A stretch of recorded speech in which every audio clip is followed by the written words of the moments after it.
नमस्कार, आप देख रहे हैं इंडिया न्यूज राजस्थान। मैं हूं आपके साथ मेरी तोमर। स्वागत है आपका हमारे खास कार्यक्रम बोलियो राजस्थान में। आज हम बात करेंगे ऑनलाइन ठगी पर। ऑनलाइन लेन देन के बढ़ने के साथ साथ ऑनलाइन ठगी के मामलों में भी इजाफा हो रहा है और ठग नए नए तरीके ईजाद कर लोगों को जाल में फंसा रहे हैं।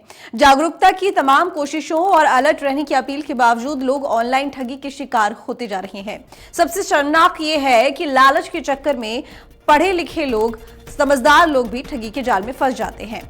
पुलिस लोगों को ठगी से बचाने के लिए जागरूकता अभियान चलाती है, लेकिन ठग फिर से ठगी का कोई नया तरीका इजाद कर लेते हैं। शिकायत करने के बाद भी पुलिस के हाथ खाली ही रहते हैं। अब ऐसे में सवाल तो कई उठते हैं, लेकिन लगातार जागरूकता अभियान चलाने के बाद भी लोग ठगी का शिकार हो रहे हैं। इसको लेकर बोलियो राजस्थान की टीम प्रदेश के अलग अलग जिलों में गई और लोगों से उनकी राय जानी। तो सबसे पहले आपको कोटा लेकर चलते हैं, जहां हमारे संवाददाता राजेंद्र भारद्वाज ने लोगों से बात की और उनकी राय जानी। देखिए ये खास रिपोर्ट। देश में साइबर क्राइम लगातार बढ़ता जा रहा है और साइबर क्राइम के शिकार कई लोग होते जा रहे हैं। ऑनलाइन ठगी के साथ ही लोगों के जो मेहनत की कमाई है वो साइबर ठग लूट लेते हैं और उसके बाद में उसकी एफआईआर तक दर्ज नहीं हो पाती है और लोग इधर उधर भटकते रहते हैं, मगर कहीं ना कहीं साइबर क्राइम के प्रति लोग जागरूक नहीं हैं। इंडिया न्यूज राजस्थान के खास कार्यक्रम बोलियो राजस्थान पर इस विषय पर बात करने के लिए हमारे साथ कुछ स्कूली बच्चे और कुछ अध्यापक मौजूद हैं, उनसे बात करना चाहेंगे। देखने को मिलता है प्रतीक जी कि लगातार साइबर ठगी के जो मामले हैं वो लगातार बढ़ते जा रहे हैं, क्या कारण है इसका? सर, इसके अंदर सबसे बड़ा कारण हमारी खुद की गलती और शॉर्टकट्स हैं। हमें खुद R&D रिसर्च एंड डेवलपमेंट रखना चाहिए। हमें जो भी ऑनलाइन वर्किंग करनी है वो हमें किसी के भी ऊपर डिपेंडेंट नहीं होना चाहिए। हमें उस चीज़ को खुद सीखना चाहिए, समझना चाहिए, ऑथेंटिकेट करना चाहिए। अपने यूज़र नेम पासवर्ड्स हमें किसी से भी शेयर नहीं करने चाहिए। हमें जो भी वर्किंग करनी है वो हम खुद करें, किसी के ऊपर डिपेंडेंट नहीं रहें कि हमने हमारे किसी फ्रेंड को बोल दिया कि मेरा ये चीज़ अपडेट कर दो, या कॉल पे किसी ने भी हमसे कोई भी OTP पूछा, सेट कि वो बैंक से कॉल कर रहा है, किसी आपके कार शोरूम से फ़ोन कर रहा है, वैक्सीन डोज के लिए फ़ोन कर रहा है, आपको जो भी वर्किंग करनी है आप खुद करिए। हम विश्वास में आके अपना काम रिड्यूस करने के चक्कर में या हमसे नहीं हो पा रहा है का बहाना लगा के हम दूसरों को खुद अपने यूज़र नेम पासवर्ड्स डिक्लेयर करते हैं।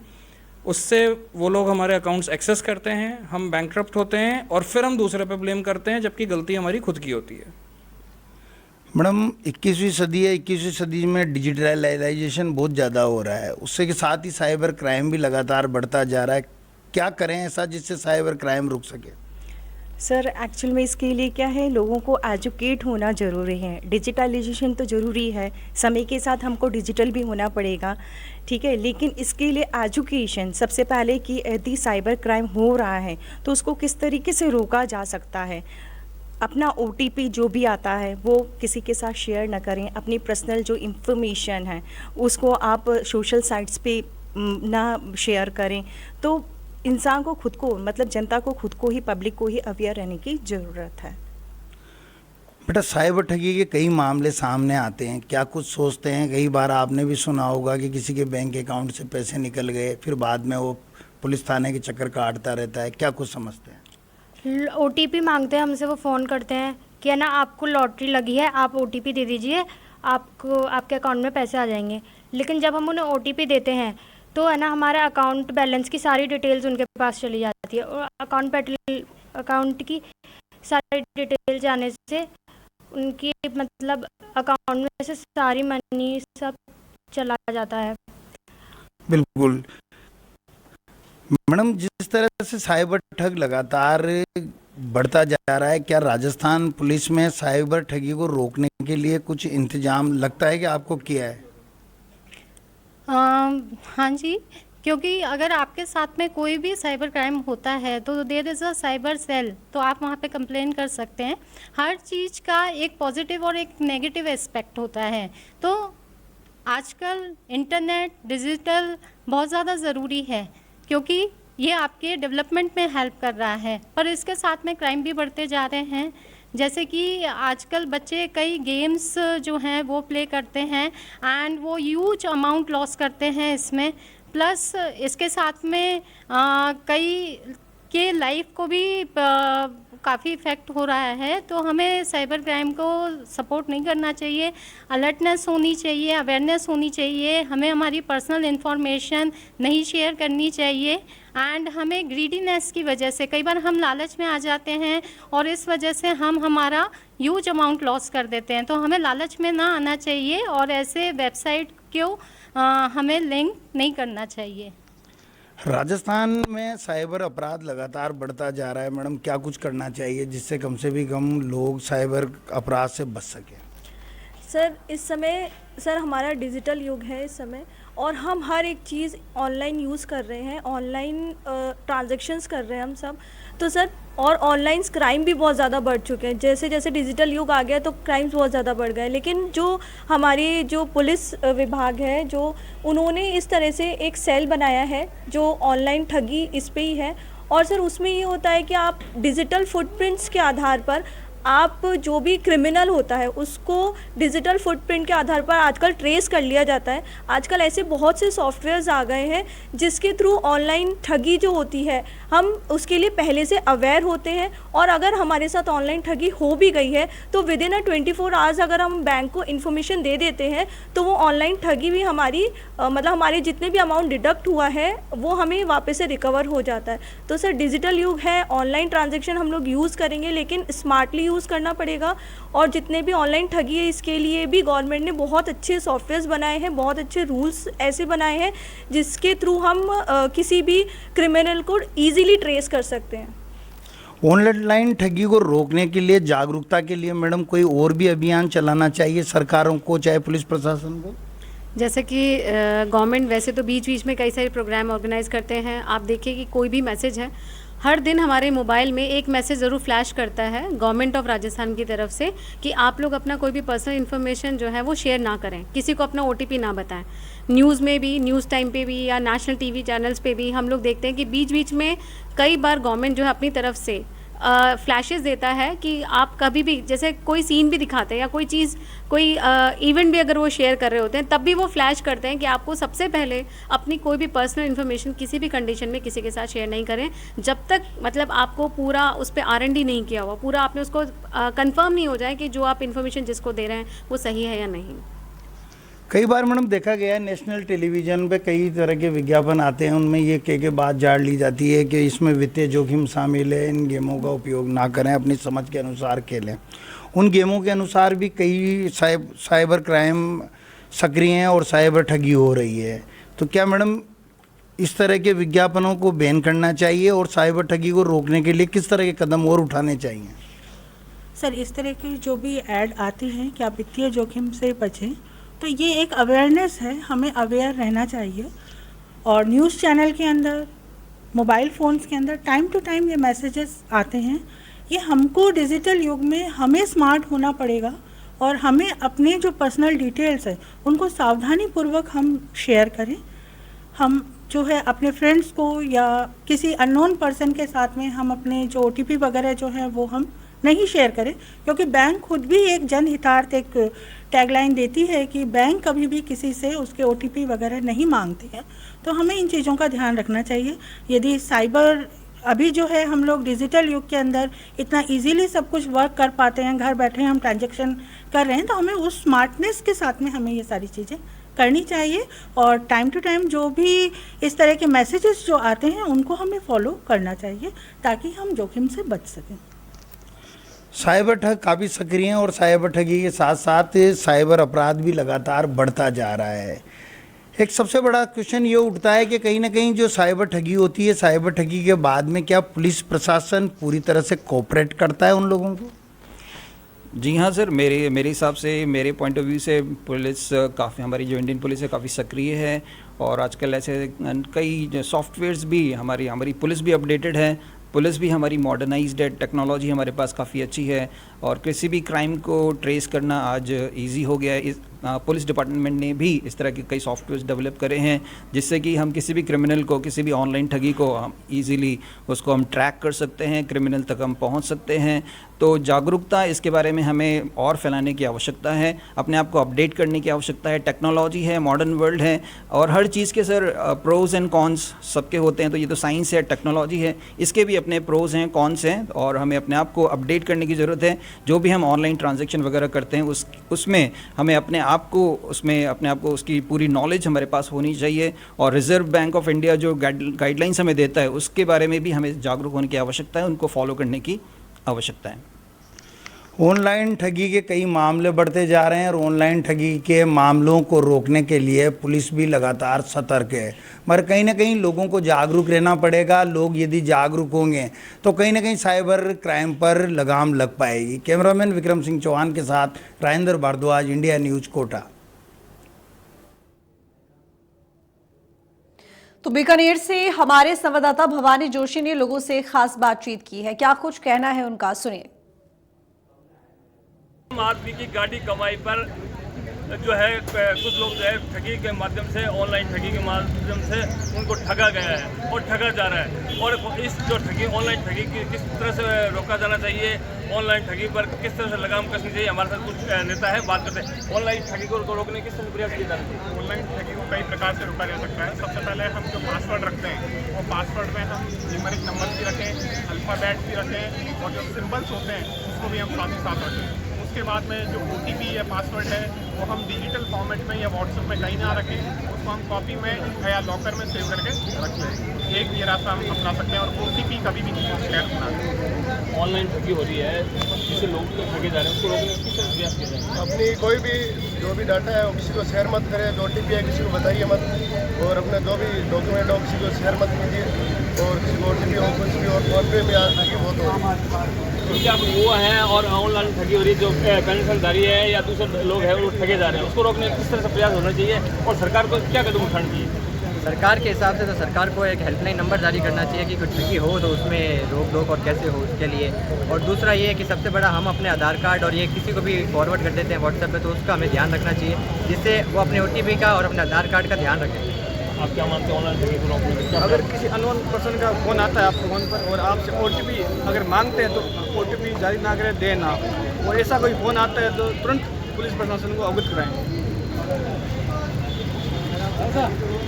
बीकानेर के लोगों को मान रहा है कि ऑनलाइन ठगी को रोकने के लिए खुद को जो है तैयार रहना चाहिए। किसी को OTP नहीं दे, वहीं यदि OTP कोई मांगता है और गलती से OTP दी जाती है तो तुरंत पुलिस को सुना जाए ताकि जो है उसके ठगी को रोका जा सके। इंडियन न्यूज़ राजस्थान के लिए बीकानेर से भवानी।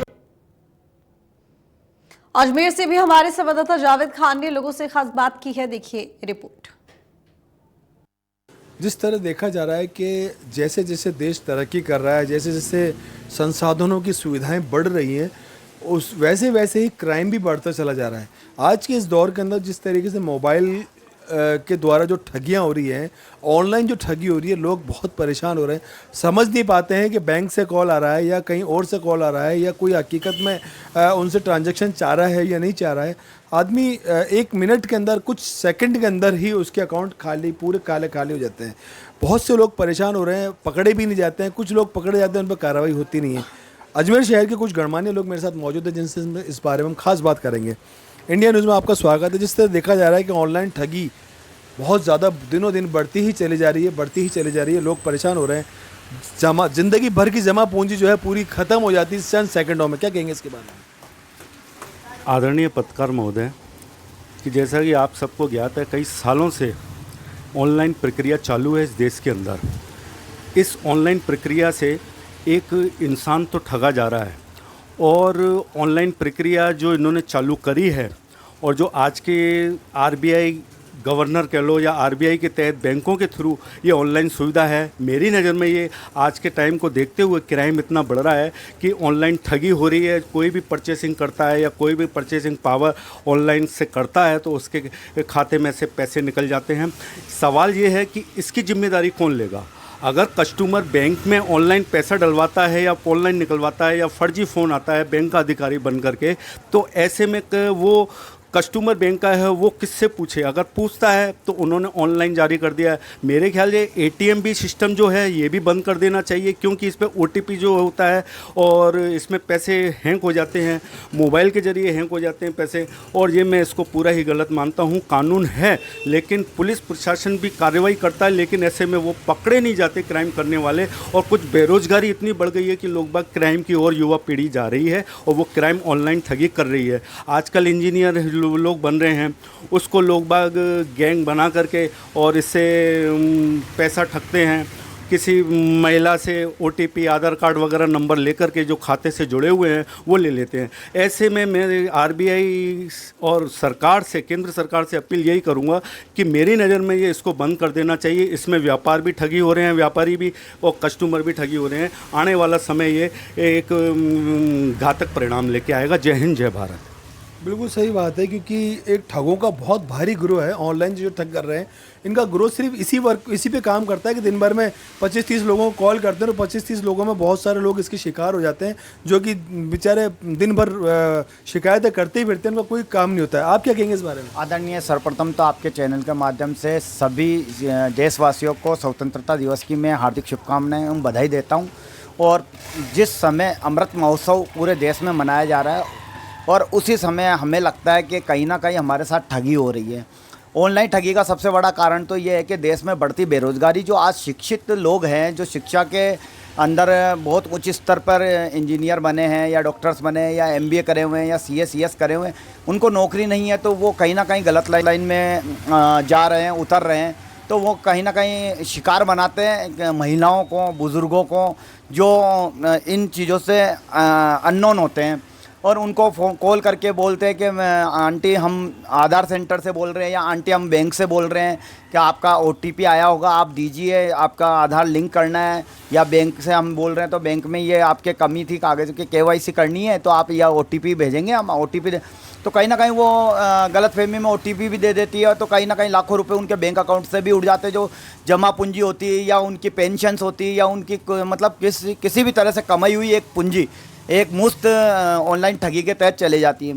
और वर्तमान में वर्तमान में मेरे घर में भी एक ठगी हुई थी। मेरे पिताजी ने 1% ब्याज पे लोन लेने के चक्कर में उनको बेवकूफ़ बना दिया। बजाज फाइनेंस के नाम से उनको कॉल किया कि साहब आप 1500 रुपये डाल दो फाइल चार्ज के, आपका लोन क्लियर हो जाएगा, 5 लाख का या ऐसा कुछ था मैटर। तो पिताजी ने 1500 रुपये डाल लिया, फिर उसके बाद 6000 मांग लिए, फिर उसके बाद 4000, ऐसे करके 10,000 11,000 की ठगी हो गई। हालांकि हमें पता कब चला, जब वो अकेले में एक टेंशन हो गई उनको और वो बहुत ज़्यादा मतलब मेंटली डिस्टर्ब हो गए। तब हम उनके पास गए, मैंने कहा क्या बात हो गई, तो मम्मी ने बताया कि तेरे पापा के साथ ये चोट हो गई। तो मैं बजाज फाइनेंस ऑफिस गया, वहाँ से पता करा, उनको जिस बंदे ने आईडी भेजी वो बताई, तो उन्होंने कहा साहब ये तो आईडी फर्जी बनी हुई है। तो ये आईडी भी फर्जी बनाकर हमारे को ये इशू बना देते हैं और पैसा लूट रहे हैं। और बाद में जब हम कार्रवाई करते हैं या क्राइम ब्रांच की जो इनके वो नंबर दिए होते हैं उस पर भी हम शिकायत डालते हैं, तो कोई कानूनी कार्रवाई तो होती नहीं है। प्रक्रिया में ये है कि आपका लंबित रहता मामला, और आपने भी देखा होगा बरसों कोर्ट कचहरी में ये मामले लंबित पड़े रहते हैं और न्याय मिलता नहीं है और आदमी ठगी का शिकार हो रहा है। और आपके चैनल के माध्यम से मैं एक बात और बताना चाहता हूं कि अभी वर्तमान में फेसबुक पर आपके जो मोबाइल से नंबर जाते हैं उसमें कई लड़कियां उस मोबाइल नंबर को उठाती है और आपको ऑनलाइन व्हाट्सअप कॉलिंग करती है। उस कॉलिंग के तहत भी वो अपनी अश्लील फ़ोटोएँ या अपना अश्लील वीडियो चलाकर आपको आपके साथ में वीडियो टच करके फिर आपको कॉल करती है और उनको ब्लैकमेल करती है। तो ये भी एक ऑनलाइन ठगी है जिसमें कई युवा पीढ़ी शिकार हो रही है और ग्रस्त हो रही है। और कई लोगों पे तो ये मामले हो चुके हैं, अजमेर में भी हो चुके हैं और पूरे देश में फैल रहे हैं। तो मैं देश के प्रधानमंत्री जी, राष्ट्रपति जी, गवर्नर जी सबसे और मुख्यमंत्री जी से भी निवेदन करूंगा कि ऑनलाइन ठगी के ऊपर एक सख्त कानून बने और ऑनलाइन ठगी के ऊपर जल्दी से जल्दी कार्रवाई करके उनको गिरफ्तार किया जाए जो ये ऑनलाइन ठगी कर रहे हैं। धन्यवाद। बिल्कुल सही बात है, ऑनलाइन ठगी के ऊपर सख्त कानून होना बहुत ज़रूरी है और इस पर तुरंत इसका हल होना भी ज़रूरी है, क्योंकि लोगों की जब पूरी ज़िंदगी भर की जो पूंजी होती है वो जमा होती है, बुढ़ापे में वो उनका सहारा होती है, वो चंद सेकंडों में यहाँ से वहाँ निकल जाती है और इसके ऊपर कोई कार्रवाई नहीं होती है। लोग मरने के कगार पर पहुँच जाते हैं, फिर भी कोई कार्रवाई नहीं होती है। सरकार से देशवासियों का जो निवेदन है वो यही है, प्रदेशवासियों का जो निवेदन है कि किसी तरीके से इसके ऊपर सख्त से कानून बने जिससे इस पर अंकुश लग सके। शंकर गोमा के साथ जावेद खान, इंडिया न्यूज़। लूनी से हमारे संवाददाता रोहित परिहार ने लोगों से इसी मुद्दे पर बात की। देखिए रिपोर्ट। राजस्थान का लोकप्रिय कार्यक्रम बोलियो राजस्थान। बोलियो राजस्थान पर आज हमारा मुद्दा है ऑनलाइन ठगी को कैसे रोका जाए। जैसा कि आप जानते हैं कि प्रत्येक व्यक्ति अपने जीवन में अपनी पूंजी को कमाकर बैंकों के अंदर डलवाता है या कहीं सुरक्षित रखता है। ऐसे में ऑनलाइन ठगी हो जाता है तो उसके ऊपर क्या बीतती है और ऑनलाइन ठगी को कैसे रोका जाए, आज हमारे साथ लूनी महाविद्यालय के प्रोफेसर हमारे साथ है। उनसे जानते हैं वो इस पर क्या सलाह देना चाहते हैं। जैसा कि आपका विषय है ऑनलाइन ठगी, ठगी हमेशा वहाँ से शुरू होती है जहाँ लालच हो। तो आप जब भी कोई मेल देखते हैं, व्हाट्सएप पे कोई मैसेज देखते हैं, तो आपको ऐसे मैसेज प्राप्त होते हैं जिसमें कहा जाता है कि आपको 5 लाख की लॉटरी लगी है या आपको 5 करोड़ रुपए मिलने वाले हैं। जब ये बात आप देखते हैं और उसमें अंदर घुस जाते हैं, उस मेल का जवाब देते हैं, पहले वो 1000 रुपये रजिस्ट्रेशन के मांगते हैं, उसके बाद में और कुछ पैसे मांगते हैं। जब लाख 1.5 लाख रुपए मांगने की नौबत आती है तब आपको पता चलता है कि हमारे साथ ठगी हो गई है। तो इस ठगी को रोकने का सबसे जो मुख्य अपना ध्येय है वो ये है कि हम किसी भी प्रकार के ऑनलाइन प्रलोभनों में न आए। तो पहली बात ये। दूसरी बात ये है कि कई बार आपके पास आता है कि बैंक से मैनेजर बन के फ़ोन करता है और वो आपको कहता है कि आपके OTP है, जो डेबिट कार्ड है या क्रेडिट कार्ड है वो ब्लॉक हो गया, आप फटाफट अपने OTP दीजिए। तो OTP अपन जाने अनजाने में दे देते हैं क्योंकि डेबिट और क्रेडिट कार्ड हमारे जीवन का अभिन्न हिस्सा बना है और अपन देखते हैं ये बंद हो गया तो हमारा जीवन रुक जाएगा। तो वहाँ पे एक ठगी की प्रक्रिया प्रारंभ होती है। तो इन ठगी को रोकने के लिए रिजर्व बैंक के कर्मचारी भी समय समय पे मैसेज करते हैं, तो अपन उनको ध्यान में रखकर ऐसे प्रलोभनों से दूर रहें।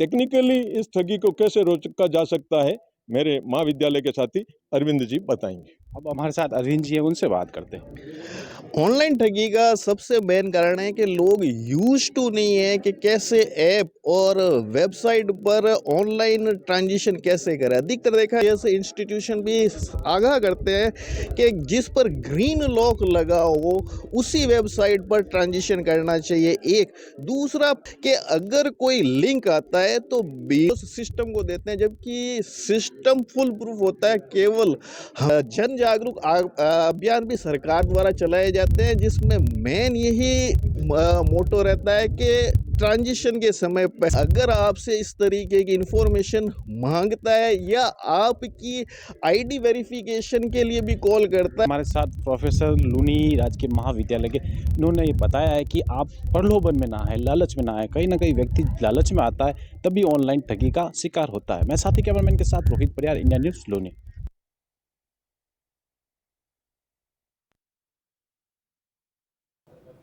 तो अब रुख करेंगे जोधपुर का, जहां पर हमारे संवाददाता ने लोगों से बातचीत की और वहां का जायजा लिया। देखिए रिपोर्ट। ऑनलाइन ठगी की वारदातें लगातार बढ़ती जा रही है, तरह तरह से लोगों को ठगा जा रहा है। जोधपुर में कुछ लोग हमारे साथ हैं, उनसे बात करते हैं। सभी तरह के प्रयास हो रहे हैं, सभी तरह से जागरूक करने के प्रयास किए जा रहे हैं, फिर भी ऑनलाइन ठगी की वारदातें रुक नहीं रही है।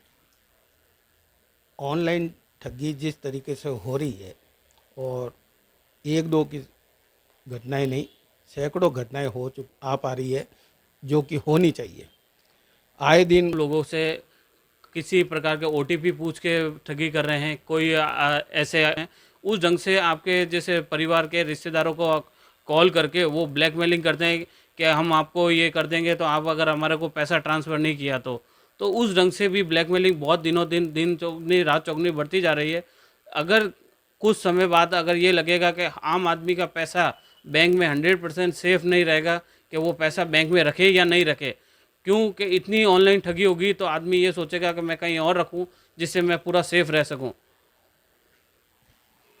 एक तरफ तो सरकार ऑनलाइन ट्रांसफ़र के लिए, ऑनलाइन मार्केटिंग के लिए, डिजिटल मनी के लिए लगातार बढ़ावा दे रही है, और दूसरी ओर ऑनलाइन ठगी में भोले भाले लोग ठगे जा रहे हैं। इसके लिए और ज़्यादा जागरूकता और पुलिस की ओर से और ज़्यादा सतर्कता की ज़रूरत है। कैमरा पर्सन जुगल नवल के साथ ललित परिहार, इंडिया न्यूज़, जोधपुर। तो फिलहाल बोलियो राजस्थान में बस इतना ही। देखते रहिए इंडिया न्यूज़ राजस्थान।